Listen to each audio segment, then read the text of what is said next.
America has never been the friend of the Ukrainians, and we are not the friends of the Filipinos. We are using you. So itong mga Amerikano, hindi na talaga ito magpapadala ng mga tao nila, no? Para mamatay. Ikaw na lang.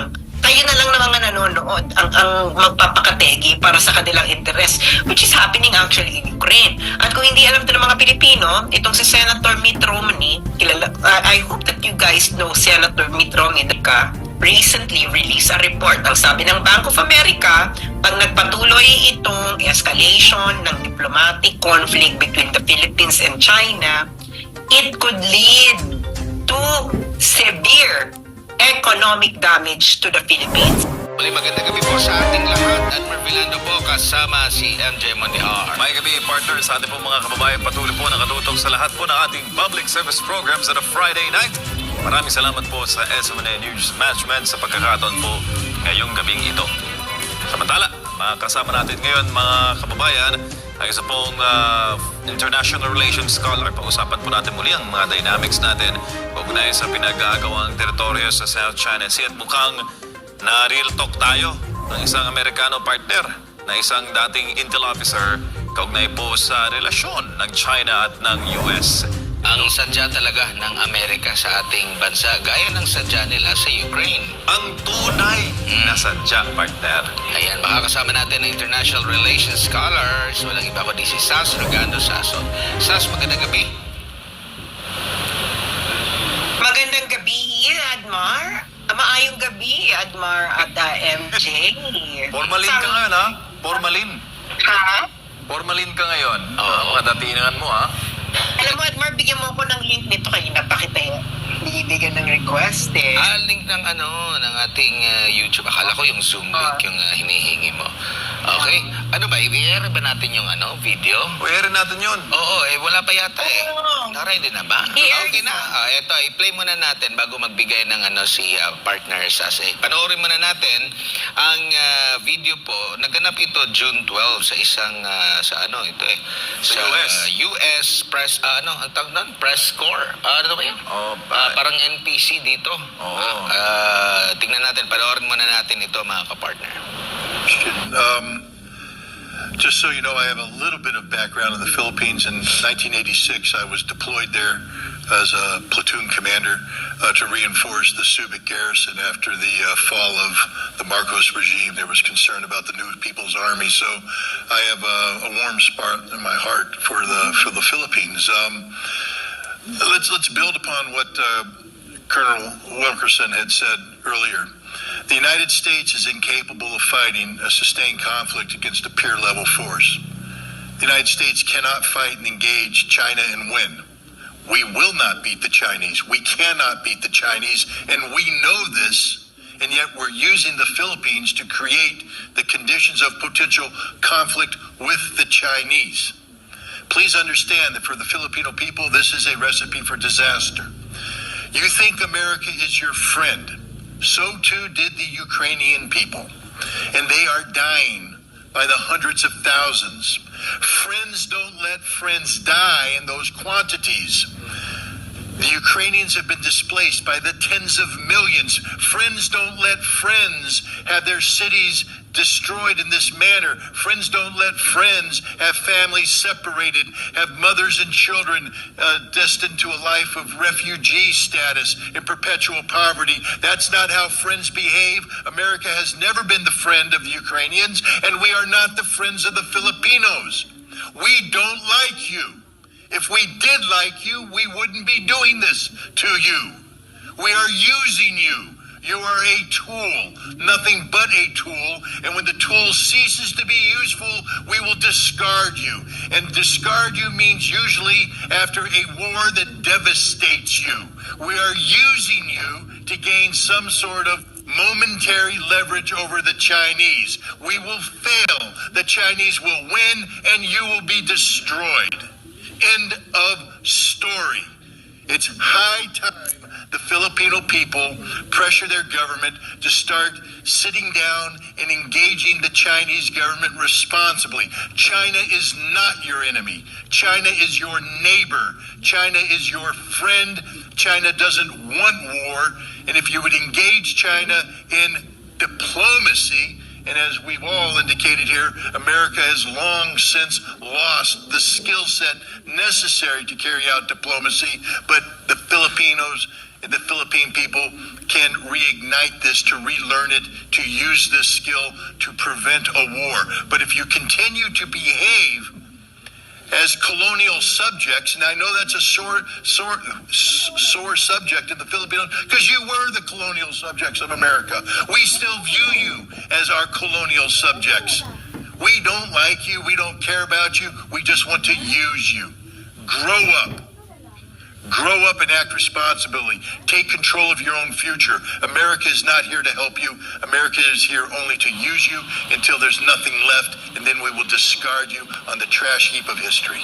Ayan, inyo pong narinig at napanood si Scott Ritter, isang dating UN Weapons Inspector at US Marine Intelligence Officer. Nabanggit nga niya rin na nadistino rin siya minsan 1986 dito po sa Pilipinas. Naganap po itong press conference na ito, emergency press conference. The danger of nuclear war is real and must be stopped last June 12. Araw po ng kalayaan yan sa National Press Club sa Washington, D.C. Ano ba ang nakikita mo rito, Sas, sa real talk na ito ng dating US Intel officer? Ay, ang audio. Well, Admar, no? Wala naman at MG, wala namang bago sa narinig ko dito dahil last year ko pa ito sinasabi. Hindi ba? So, alam mo yung mga nakakaalam kasi ng history, okay, ng pattern ng US foreign policy at syempre yung pattern ng Philippine history, no, in relation with the United States. Kung ikaw ay talagang nag-aral nito, pinag-aralan mo talaga ang history, ito ay hindi na surprising, hindi ba? Lalo na kung meron ka talagang alam sa international relations, no? Kasi meron dyan karamihan hindi nagmamarunong-marunong lang, mga armchair analysts or yung mga bigla na nalilitaw-litaw kasi nga may mga may kaperahan kasi pag ano mo tong pro-US line, hindi ba? So, walang bago dito. Matagal ko na itong sinasabi. Ewan ko sa inyo, no, Admiral at MG, kung pina-follow nyo ako since 2016. Ito na yung sinasabi ko noon pa. Ano na ngayon? Anong petsa na? 2024. So, yung message siya ngayon hindi bago sa akin ito. Ang maganda lang dito is puti na yung nagsasabi at dati siyang US Marine Intelligence Officer at yung dating UN Weapons Inspector.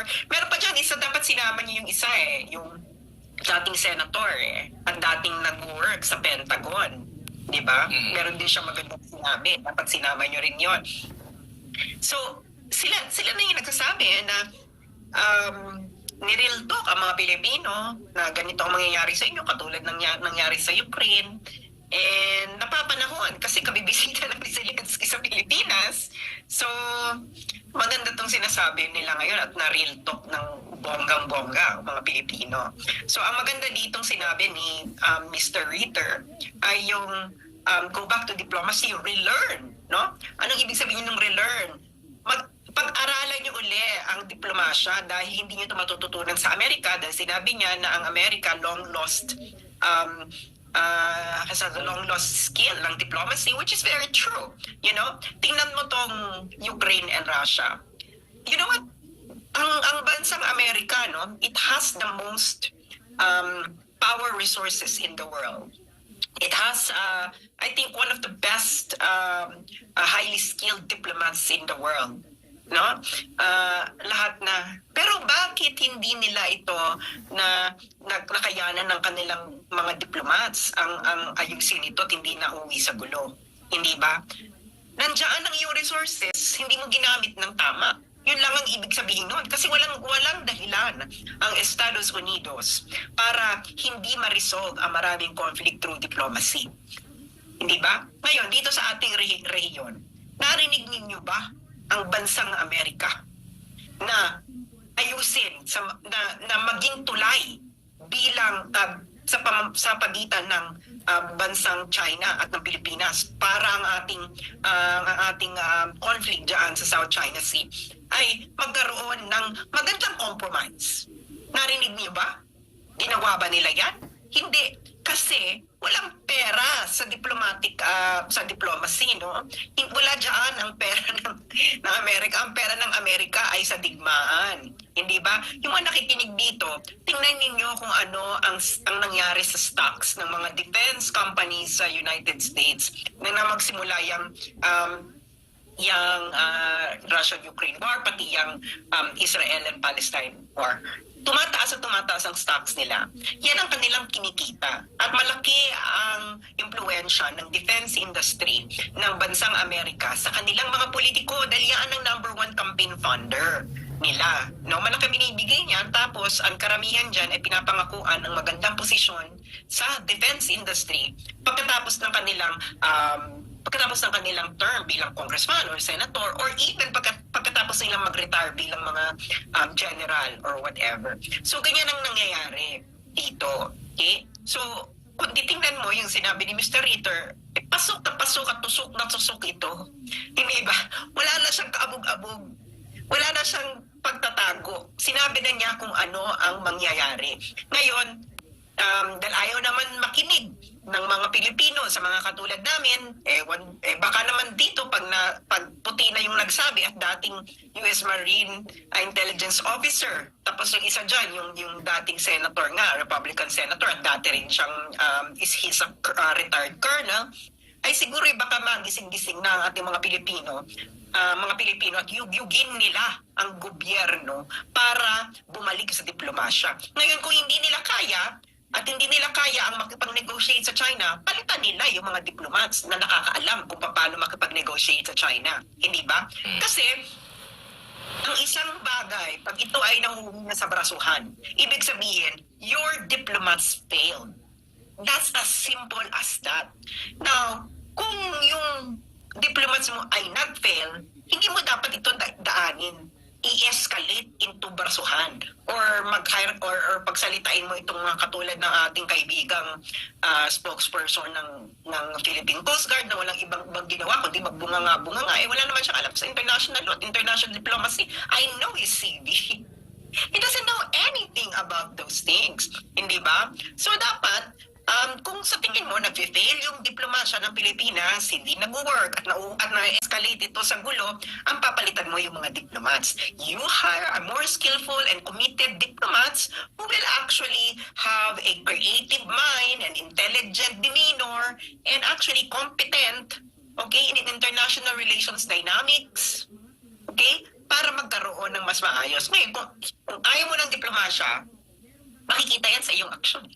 Makikita yan sa pamamaraan ng iyong pakikipag-usap. Makikita, may mga empirical basis yan. Kung ikaw talaga nagpupurso ng diplomasya, ilang beses ka nagpapadala ng mission. Halimbawa, doon sa China, para maayos yung gulo. Hindi ba? Kailangan may papakita mo yun sa mga Pilipino kung talagang meron kang ginagawa para sa diplomasya. Pero kung wala, malamang ay sa wala, ay ibig sabihin ay wala kang alam. Or ayaw mo ng diplomasya, ang gusto mo talaga ay gulo. Dahil nga, ang pera, ay meron talagang pera sa gulo, no? May pera sa gera. Malaki ang pera sa gera. Tingnan nyo kung magkano natatanggap ng Ukraine. Di ba? Every magbibigay ng aid at karamihan dyan ay nakukurakot. And that is a fact. Isang malaking ngayong issue sa Ukraine, ang pangungurakot ng perang pinapadala sa kanila ng iba't ibang bansa.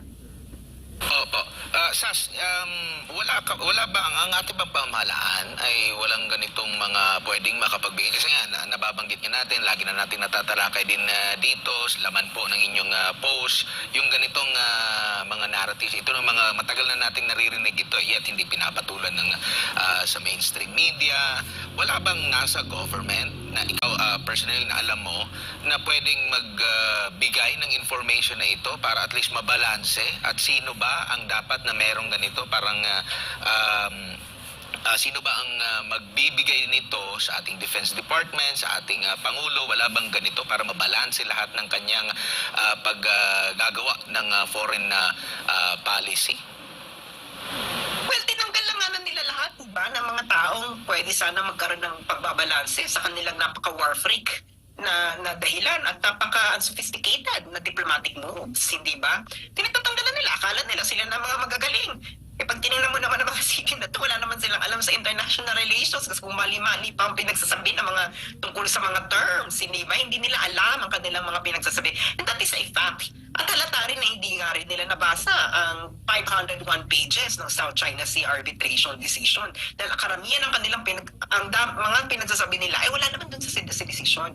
Ngayon, kung tatanungin mo ako, meron bang nasa gobyerno ngayon na parang katulad ng sinasabi ni Ritter, meron, Admar at MJ, alam niyo kung sino siya? Siya si Pangulong Bongbong Marcos. Ganyan na ganyan ang sinasabi ni Bongbong Marcos na siya ay tumakbo bilang presidente, mali ba ako? Hindi ba? Pareho. Pareho ang sinasabi, di ba? Sabi na niya, nakikipag-usap siya direkte sa China. Pag isinama mo ang Pilipinas, anong mangyayari? Ano nung sinabi niya? Pag sinama pala ang United States sa usapan? Eh kung babahing daw yung mawawala yung Pilipinas. It is bound to fail. Sinabi niya, it is bound to fail. So, nung kandidato si Bongbong Marcos, kalinya niya to. Itong si narrator. Ngayon, hindi niya nakalinya. Baka iba na yung ginagawang linya kasi ni Pangulong Marcos. Pero siya, sana bumalik yung kaluluwa ng Bongbong Marcos na kandidato sa katawan ngayon ng Bongbong Marcos na to. Sas, ano yung... Kasi sabi ni Ritter, talagang aminado na pag sumiklab ang gulo, olats talaga ang mga trano sa mga inchik. Ano yun para sa'yo? Siya, malabo. Minsan lang tayo makakita na Amerikanong umaaming tatalo sila eh. Alam mo, hindi lang naman si Ritter ang unang nagsabi niyan. Nag-release last year ang report ng CSIS tungkol sa industrial capacity ng United States.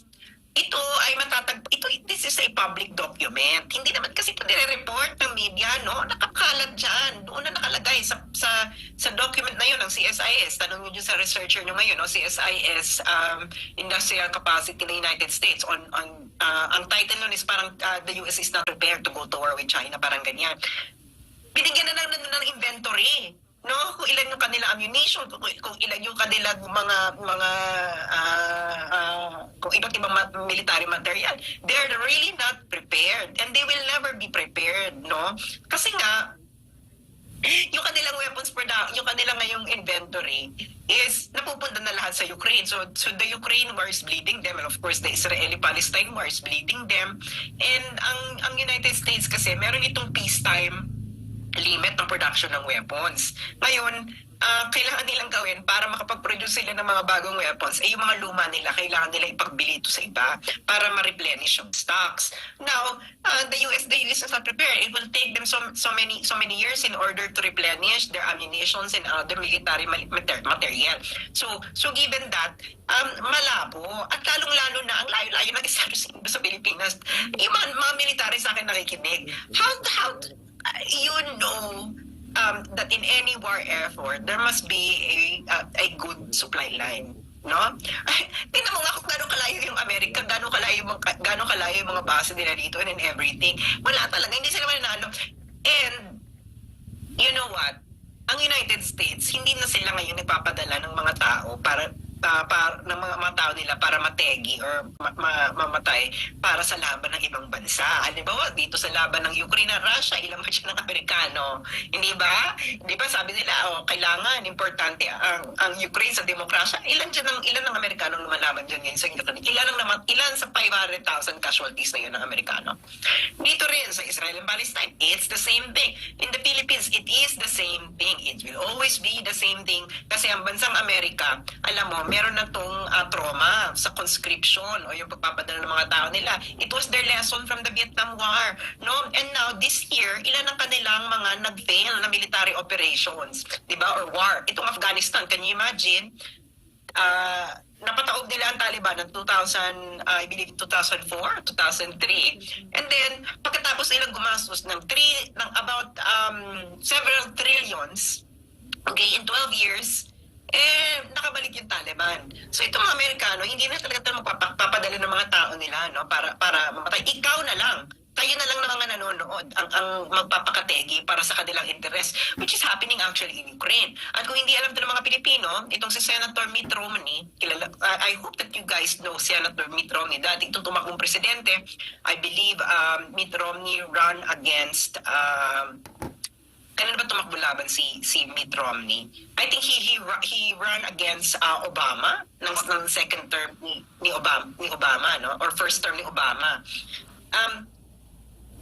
He actually said, no, I believe it was last year, na ang ganda nitong Russian-Ukraine war. Kasi ang Russia daw ay friend ng China at ang China daw ay kaaway ng US at itong gera daw is it will weaken Russia and ang mangyayari daw maganda daw ito dahil wala daw na sasayang na American blood. It will be the same thing in the Philippines. What do these Filipinos think and our soldiers in general think? Will it be different? No, it will not be different. Hindi ba? Kita mo itong mga mainstream media natin ngayon, no? Hindi nila ginagawa yung mainstream media ng Amerika, yung merong war game. Di ba? Yung mga war game na ginagawa, yung titingnan nila kung ano mangyayari kung magkaroon sila ng gera versus isang bansa, especially yung versus China. Tapos titingnan nila kung ilan yung casualty, tapos kung ano yung magiging trajectory ng conflict. Ngayon dito sa atin walang ginagawang ganyan, no? Kung saan mapupunta itong napaka-unnecessary na diplomatic spat with China. Pero we already know a preview. The Bank of America recently released a report. Ang sabi ng Bank of America, pag nagpatuloy itong escalation ng diplomatic conflict between the Philippines and China, it could lead to severe economic damage to the Philippines. Remember the wording, severe economic damage to the Philippines. Sa atin lang, China will not be affected, no? It will never be affected with the escalation of this diplomatic conflict. It will never, ever be. Tayo lang talaga baka naman kasi talaga mahilig talaga tayo. Hindi talaga tayo natuto sa ating history, no? And I'm pretty sure a lot of Filipinos don't really know their history. Kaya ngayon, mas simulan na magbasa kung ano talaga ang nangyari sa history ng Pilipinas mula 1898, nung panahon ng Amerikano, nung panahon ng World War II, after World War II, ano nangyari dun sa Sabah, ano nangyari, kung nakakuha ba tayo ng reparations from Japan, gaano katagal. So, all these things, if you studied this, you would have a more sober understanding of what's going on and you will actually be more pragmatic and realistic with the goals that you want to achieve. Saka isa rin sa malaking admission sa press conference na yun, yung sinabi ni former Colonel Larry Wilkerson, isa rin itong naging Chief of Staff to the Secretary of State from 2002 to 2005. Sabi niya, hindi na ang US ay hindi na competent in any vein of diplomacy entity anymore at nababahala siya at iniisa-isa niya nga na kalaban pala ng US ngayon per capita is 3.6 billion and growing every day, gaining 100 million enemies. People a week na suklam sa US at sawang-sawa na sa US sa pangingialam at pagiging, kumbaga, pag-i-impose ng will ng US sa mga bansa. Your thoughts on that? Well, katulad ng sinabi ko kanina, no, the United States has already lost its diplomatic brilliance kasi they have prioritized military solutions to almost every conflict, no? Yan naman ang nakikita natin. If you read the book, The United States of War by Professor David Vine, naging guest natin yan, no, sa Statecraft, Admar at MJ. Filipino people can easily Google this kung ilang years sa history ng United States walang gera ang bansang yan. Ilan? Kung natatandaan nyo, ilang years sa history ng Amerika, walang gera ang bansang yan. Di ba binigyan ko pa kayo ng quiz bee? Sirit! Hindi nyo alam. Hindi nyo. So, since 1790, I think alam ba nag-founding ng 1790? 1776 ang naging founding moment ng Amerika. So, from 1776, 17 years lang. walang pinatulang gera ng Amerika. Can you imagine from 1776 until now? No, 17 years lang silang walang gera. So bakit ba gusto nilang gera? Kasi kami kumikita. Alam mo, kung walang kumikita sa gera, walang gustong magkagera. Hindi ba? Parang kita mo to, no? Tingnan mo tong local natin. Example, itong si PPNP. Mawawala ba kayo sa Sinabi ko ba ito? Okay lang. Go ahead. Di ba? Hindi na sila mananalo. You know, it's a military fact that they will not win against the Philippine government. No? Itong CPPNP, bakit gusto pa rin nila lumaban? Kasi may pera. No? May pera dyan. Malaki ang pera. Natatanggap nila sa mga illegal activity, sa pangingigil nila sa ano. And it's the same thing dito sa internationally. No? If you are a rational person, you will not go to war. Why do you want to die? If you can actually talk about it. Hindi ba? And to use the words of Harry Kissinger, you know, diplomacy is always about cumulative advancement. Hindi ito either or. No? Hindi ka papasok sa diplomasya at sasabihin mo, ito lang ang dapat mangyari. That doesn't happen in real life. Diplomacy is about accumulation of cumulative success. And that is what the Duterte administration did. You know, step by step, little by little, hanggang magkaroon tayo ng amicable compromise. So what did this government did? He actually threw away those accumulation of little successes because, what? For what? Are we in a much better position now? Well, kung sa tingin mo, ay kung ito kasi maraming tao, gusto nila yung ego nila ang nasasatisfy, di ba? Oy, lumalaban tayo, nakikita ng mga tao, lumalaban tayo. That's ego.